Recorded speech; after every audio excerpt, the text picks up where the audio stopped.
Hello and a very warm welcome to all of you. I'm Neha Bhardwaj-Alter and this is Game On, where you get the latest from the world of sports. And we've got to begin with the ICC Champions Trophy 2025, and Wil Rohit Sharma missed the next game against New Zealand on Sunday in Champions Trophy. There is a possibility that Rohit might not be fit for that game. Now, according to reports, India are a bit worried that Rohit might not be available for that game against the Kiwis. In the match against Pakistan on Sunday, Rohit was seen struggling with his hamstring after a long chase to the boundary.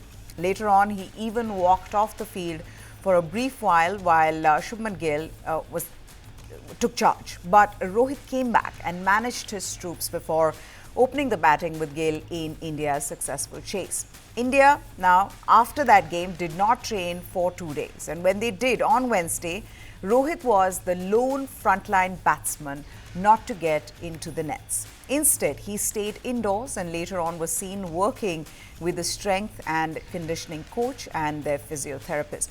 While he did jog for a while, he wasn't pushing himself to the full extent. India will play New Zealand on Sunday, so there is still time for him to recover.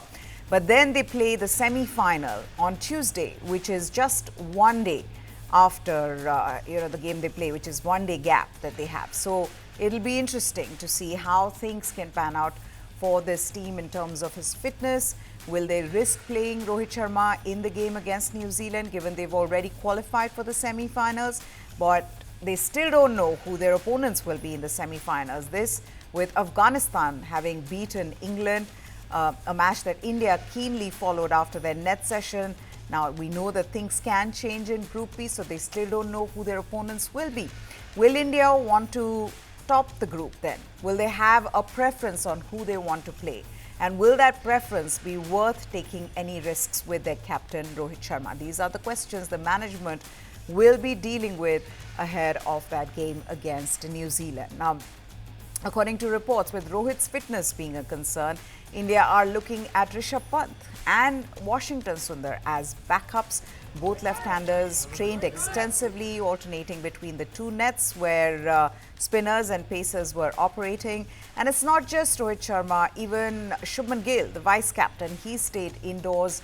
It is learned that the vice-captain is unwell, but he is expected to be ready for the March 2nd game. Now, England captain Jos Buttler said he would consider his future as England's limited overs captain, but will not make any emotional decisions amid calls for him to step down following their Champions Trophy exit. After a 5-wicket defeat by Australia in their tournament opener, England were eliminated on Wednesday following their 8-run loss to Afghanistan in Lahore. Buttler has now overseen 22 defeats in 34 one-day internationals since succeeding Eoin Morgan, with England losing their 50 overs and 20 T20 World Cup titles during this tenure. He said, and I quote, "I'm not going to make any emotional decisions right here, right now. You're probably not the first people I'd discuss that with. I'll take a bit of time to just work out personally what I think is right." Obviously, the guys at the top are in charge and they will have their own views as well. We need to get the team back to where it needs to be, competing for and winning those tournaments. And I've got to work out, am I part of the solution or not? Now, former England captain Nasser Hussain, he told Sky Sports that Buttler was a popular figure in the team, but that captaincy did not sit comfortably on his shoulders. Michael Atherton, another former England skipper, said stepping down would be the right call after their failure at major International Cricket Council events. Now, when Jos Buttler was asked about England's disappointing campaign at the Champions Trophy, which ended with them losing against Afghanistan, he said, and I quote, "Yeah, obviously a deep disappointment to be knocked out of the tournament. Yeah, we're obviously gutted. We had our chances in the game. It was a really good game of cricket, but yeah, unfortunately, we were on the wrong side. A more firing, confident team would have got over the line tonight. As I said, we had our chances, and it's up to us as individuals, as a team, and as a whole group to find ways to get ourselves back where we need to be."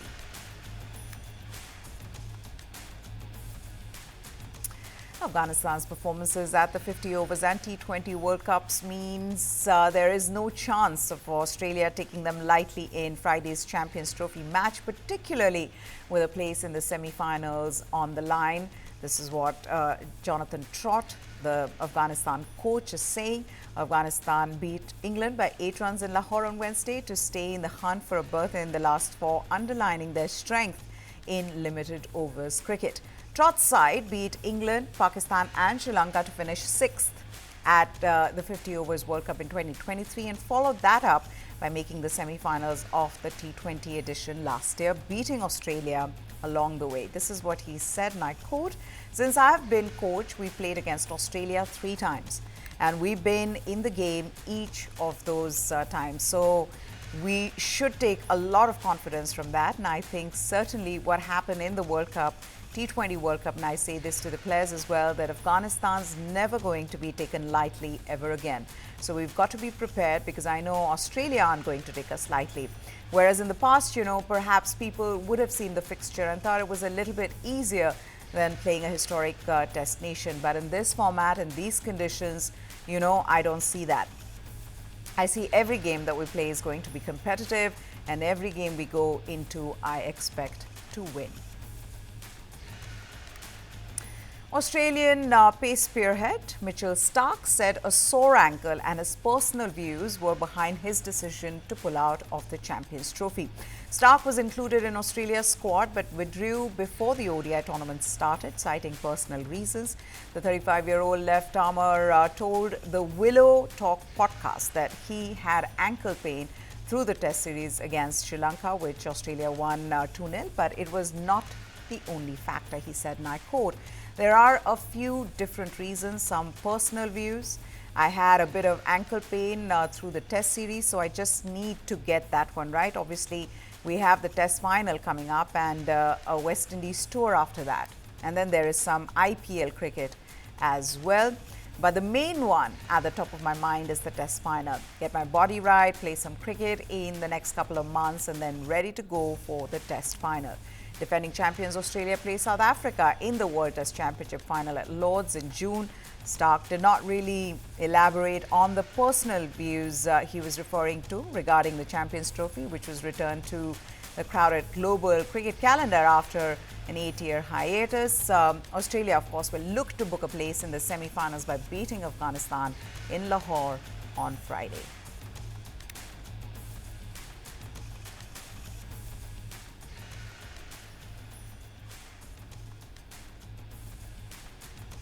All right, let's move on to football. Harry Maguire's header earned 10-man Manchester United a 3-2 victory over Ipswich Town on Wednesday. It was a vital victory that pulled Ruben Amorim's struggling side clear of the Premier League relegation zone. Amorim has endured a miserable time since joining the club in November, especially at home, with more Old Trafford pain on the cards after woeful defending led Jadon Philogene in for Ipswich's early opener. United responded well, however, and turned the match on its head as an own goal from Ipswich captain Sam Morsey and Matthea de Ligt. His close-range finish put the hosts in front after 26 minutes. The game swung again when United defender Patrick Dogu was sent off 2 minutes before the break for a late lunge on Omari Hutchinson, and the 10 players conceded almost immediately, with Philogene again in the Ipswich scorer. With the visitors having all the second half to make their numerical advantage count, it was Maguire who settled the match just after the interval to earn United a win that moved them up to 14th in the standings, 16 points clear of Ipswich in 18th. After the match, team coach Amorim, he said, and I quote, "Of course we need to survive, but it's really hard for me to play as we did in the second half, but I feel players are more comfortable playing in the low block. I think we are improving the way we defend, but also attack at set pieces. It changed the game." Amorim is well aware it is at home where United need the biggest upturn in results, openly admitting the players feel the pressure more on their own turf. Ahead of Wednesday's clash with Ipswich, almost 30 years on from United's famous 9-0 thrashing off the same opponents, the hosts had lost 5 of their previous 7 home league games. Meanwhile, responding to the news of job cuts at Manchester United, coach Ruben Amorim has said that the lack of success in recent years is a contributing factor in the Premier League club's financial struggles. He also stressed the importance of quickly improving performances on the pitch. On Monday, United had announced they would cut 150 to 200 jobs as part of an overhaul to return to profitability after 5 years of losses, in addition to 250 jobs removed last year. The club has been restructuring and cutting costs since British billionaire Jim Ratcliffe took a 25% stake last year. United have endured a torrid season, and the recent 3-match winless run in the Premier League has left them 15th in the standings. Asked if the negativity surrounding the club would make it harder for the players to perform, Amorim said it's hard enough to win football matches. Of course, we have to address all the problems in the club, but one important piece of this moment is to understand how we get this situation. I mean, it has to do a lot with the lack of success with the football team, because I think we are the engine of any football club. So I just want to help the club in my department is to improving the team and improve the players and to have success. It's always hard. For everybody, they see the friends and the teammates, as you can say, losing their jobs. But again, we have to focus what I can do to help the club in this moment, and we as a club has to understand what we did wrong to get this situation. So we need to think in solutions in this moment. Manchester City's Erling Haaland became the second player to score at least 20 goals in each of his first 3 Premier League seasons as the champions beat Tottenham Hotspur 1-0 on Wednesday to return to the top 4. Haaland, back after missing Sunday's 2-0 home defeat by Liverpool because of a knee injury, turned in Jeremy Doku's low cross in the 12th minute, and it proved decisive. The Norwegian could have added to his tally as City dominated the opening period, with homekeeper Guglielmo Vicario making good saves from him and Doku and Savinho putting a great chance over the crossbar. Haaland also had a stoppage time goal ruled out for offside after City had weathered a Tottenham second half siege. City's first half profligacy should have cost them as the hosts dominated the second period, with Wilson, Odobert and Matthias Tel squandering glorious chances and Son Heung-min denied by a superb save by City keeper Ederson after coming off the bench. After Haaland's late effort was disallowed, Tottenham almost stretched a point when Pape Matar Sarr headed over the crossbar. City avoided a third defeat of the season against Tottenham. They moved fourth on 47 points from 27 games, but it was another very mixed bag of display by Pep Guardiola's side, who were hanging on throughout the second half after completely bossing the first. In the end, however, the night was all about Haaland as he took his Premier League tally to 83 goals in 92 games. Saudi Pro League leaders Al Ittihad were held to a 1-1 draw away to 9th place Al Khalees in Dammam yesterday after a goalless opening half. Abdul Rahman Al Abaud, he put the visitors ahead in the 78th minute before a handball by Asad Al Moussa. It was deep in stoppage time that saw Al Khalees get awarded a penalty, which Greek striker Kostas Fortounis struck home to salvage a point. Fortounis then stepped up to convert from the spot in the 6th minute of added time, securing a valuable point for Al Khalees. Following 22 matches, Al Ittihad sit top of the league on 56 points, 5 ahead of reigning champions Al Hilal. This result lifts Al Khalees to 9th place with 29 points, while Al Ittihad will now feel the pressure from Al Hilal as the title race tightens. Was that a handball? It was. Saad, the defender, the referee well positioned to see what happened, and he points straight to the spot. Obviously, make that fall. Al Khalij level 6 minutes into added time. Probably they thought they should have took, but it weren't to be. That late penalty. The International Olympic Committee granted provisional recognition to world boxing in a major step towards the sport's inclusion in the Los Angeles 2028 Olympics. The boxing competition at the Paris 2024 Olympics was run by the IOC after it stripped the International Boxing Association, IBA, of recognition in 2023 over its failure to implement reforms on governance and finance. The IOC has not included the sport on the LA 2028 program yet, having urged national boxing federations to create a new global boxing body or risk missing out on the Olympics in 3 years' time. World Boxing was launched in 2023 and has now got 78 members across 5 continents. The Olympic body said World Boxing had met several key criteria to merit provisional recognition. Among them were sufficient members across 5 continents, applications of the sports integrity process implemented during the Paris Games, including with independent oversight and good governance structures, as well as assurances on revenues and signing up to the World Anti-Doping Code. The recognition, even though it is still provisional, means the sport can now push towards its Olympic inclusion in 2028, having overcome the biggest hurdle in relation to the Olympics, which was the creation of a new global body for the sport.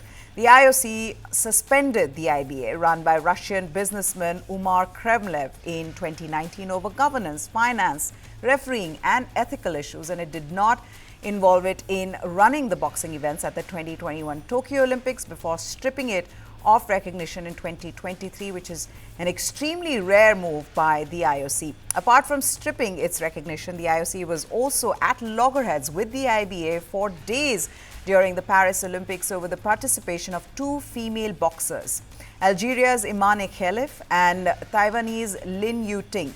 The IBA banned the fighters midway through the 2023 World Championships following a chromosome test citing gender ineligibility, but the IOC allowed them both to compete and both won gold medals in their weight classes. All right, let's move on to Formula One and Yuki Tsunoda and Isaac Hashdar. They tested their new Visa Cash app Racing Bulls F1 team cars for the 2025 Formula One season. Tsunoda of Japan and French rookie Hashdar did laps around the Imola circuit, which hosts the Emilia-Romagna Grand Prix. The F1 team has released the footage of the testing rounds, which took place yesterday. Racing Bulls, formerly known as Toro Rosso from 2006 to 2019, and Alpha Tauri from 2020 to 2023, have a new pairing for the upcoming 2025 season, with Formula 2 runner-up Haija replacing Liam Lawson, who took over Sergio Perez his seat at Red Bull.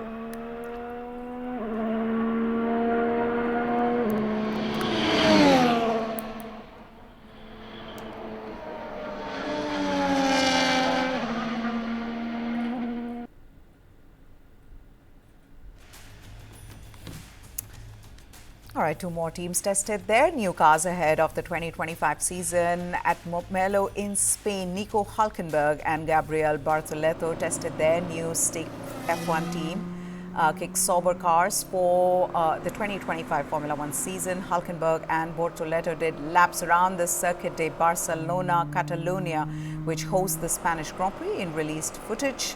As you can see, Sauber, who will become the Audi factory team in 2026. It features a brand new lineup for 2025 with Hülkenberg, who moved from Haas in place of Valtteri Bottas, and reigning Formula 2 champion Gabriel Bartoletto of Brazil coming in for Zhou Guanyu. In Bahrain, George Russell and Kimi Antonelli took to the track in the new Mercedes W16 car earlier this week. The drivers successfully completed 200 kilometers as the team looked to improve on their performance last season. With Lewis Hamilton departing to Ferrari, Russell will now partner with teenage rookie Antonelli as the team looks to improve on a fourth-place finish in the 2024 Constructors' standings behind third-place Red Bull, runner-up Ferrari and champion McLaren. The top four teams were far and away ahead of the 10-team field, with Mercedes holding nearly 5 times the points of fifth-place Aston Martin. Russell won at Austria in late June as well as at Las Vegas in November. Hamilton followed Russell's victory at Austria with one at Silverstone in early July. Hamilton won again at Belgium 2 races later. Now the 18-year-old Italy native Antonelli takes over Hamilton's seat. Antonelli has been on the Mercedes junior team since 2019. The 2025 Formula One season begins March 16 at Melbourne, Australia, and stops in North America include May 4th at Miami, June 15th at Montreal, October 19th at Austin, Texas, and October 26th at Mexico City, and then November 22nd at Las Vegas.